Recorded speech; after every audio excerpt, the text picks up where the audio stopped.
समझते हैं लाइक और अनलाइक टर्म क्या होता है।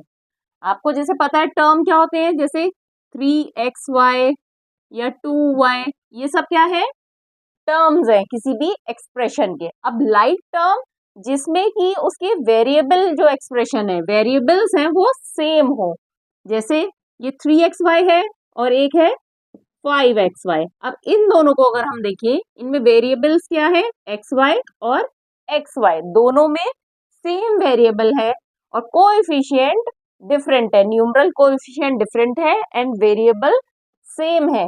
तो ये क्या हो गए हमारे लाइक टर्म।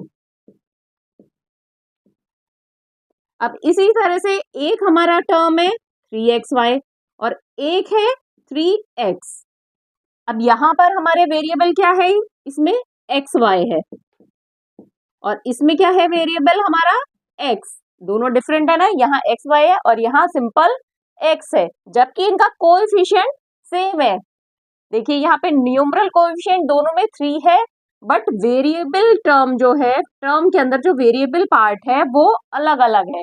तो दैट मीन्स यहाँ xy है वेरिएबल और यहाँ x है, तो दैट मीन्स ये हो गए हमारे अनलाइक। अब जो लाइक टर्म्स हैं उनको हम ऐड भी कर सकते हैं, जैसे 3xy है और ये 5xy, तो इनको ऐड किया तो हो गया 8xy।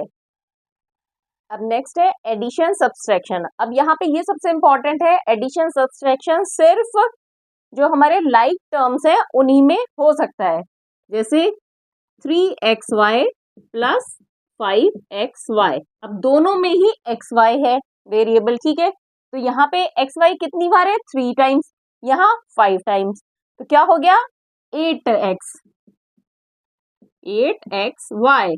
इसको इस तरह से भी कर सकते हैं, दोनों में xy है तो xy हमने कॉमन ले लिया ब्रैकेट के बाहर, तो यहाँ क्या बचा 3, यहाँ पे क्या बचा 5, तो हो गया xy मल्टीप्लाइड 8, तो हो गया 8xy।